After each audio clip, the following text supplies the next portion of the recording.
ये तस्वीर है कैराना के नोमान इलाही की, जो पूछताछ में बताता है पाकिस्तान में बैठे इकबाल काना से उसका संपर्क था। उसके बाद इकबाल काना के फाइल पढ़ने में बड़े बड़े अधिकारी जुट जाते हैं और उन फाइलों से जो पता चलता है वो आपको भी हैरान कर देगा।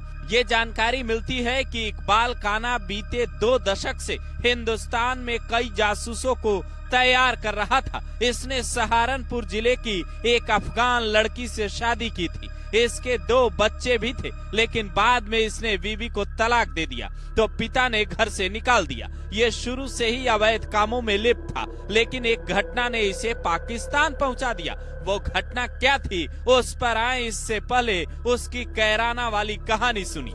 कैराना के सराव ज्ञान मोहल्ले में इसका परिवार रहता था। पिता हाजी इकबाल सब्जी और फलों की ठेली लगाते थे। 3 बच्चों में ये दूसरे नंबर पर था। 90 के दशक में गठरी व्यवसाय से जुड़े लोगों का ये पासपोर्ट बना रहा था। उसी दौरान कई महिलाओं और पुरुषों को इसने अपने खर्चे पर पाकिस्तान भेजा, जहां से वो कपड़े और मिर्जा चप्पल मंगवाता था, जिसकी डिमांड भारत में तब खूब थी, जबकि भारत से ये लोग पान, कत्था और सुपारी लेकर जाते थे।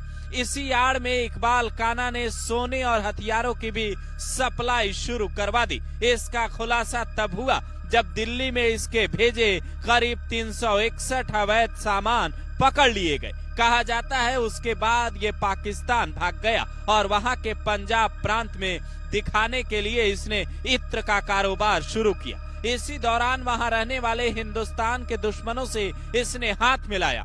पाकिस्तानी जासूसी एजेंसी ISI के एजेंट जो भारत के गली गली से वाकिफ व्यक्ति को ढूंढते हैं, उन लोगों ने इसका इस्तेमाल यूपी के अलग अलग जगहों के बारे में जानने के लिए किया।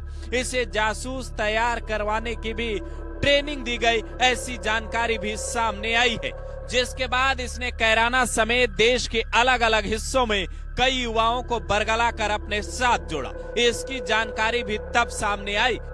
17 जून 2021 को दरभंगा में एक ब्लास्ट होता है। बिहार के दरभंगा जिले में उस मामले में NIA 2 आरोपियों को गिरफ्तार करती है। एक का नाम था सलीम, दूसरे का नाम था कफिल। ये दोनों आरोपी बताते हैं कि इकबाल काना के आदेश पर ही उन्होंने ऐसा किया। इकबाल काना की इसमें बड़ी भूमिका मिली, यहाँ तक कि जाली नोटों के मामले में और करीम टुंडा ने भी इकबाल काना का कई साल पहले नाम लिया था, जिसके बाद सुरक्षा एजेंसियां सजग हो गई थी। इकबाल काना के अलावा दिलशाद मिर्जा और हामिदा भी वहां छिपी है। इसके अलावा वहां कैराना का शाहिद भी पाकिस्तान में ही छिपा बैठा है। 16 अगस्त 2024 को जब शामली के कलीम और तहसीम, जो दोनों भाई थे, उनको यूपी ATS ने गिरफ्तार किया तो ये पता चला कि ये लोग भी इकबाल काना के संपर्क में थे। अब नोमान इलाही का संपर्क भी इकबाल काना से मिला है, जिसे लेकर शामली के SP राम सेवक गौतम कहते हैं पानीपत पुलिस और शामली पुलिस संयुक्त रूप से अभियान चलाएगी। पता ये भी चला है कि कैराना के कई लोगों की रिश्तेदारी पाकिस्तान में है। बंटवारे के बाद से इनका आना जाना लगा रहा है, जिनमें से कुछ लोगों को पाकिस्तान ने अपने एजेंट के तौर पर इस्तेमाल किया। लेकिन संकट ये भी है कि अगर कोई पुलिस ऑफिसर सरकार से परमिशन लेकर भी पाकिस्तान चला जाए तो वहां की सरकार, आर्मी और ISI उन्हें झूठे केस लगाकर जेल में डाल देगी, क्योंकि पाकिस्तान की हालत ये है कि वहां की सरकार आम जनता को एक बार को सता सकती है, पर भारत के दुश्मनों को भारत को कभी नहीं सौंप सकती। वो हमेशा उनका साथ देती है। जिसके बाद सवाल उठता है कि क्या सरकार हाथ पे हाथ धरे बैठी रहेगी और इकबाल काना जैसे लोग, नोमान इलाही जैसे लड़कों को अपने साथ जोड़ते रहेंगे,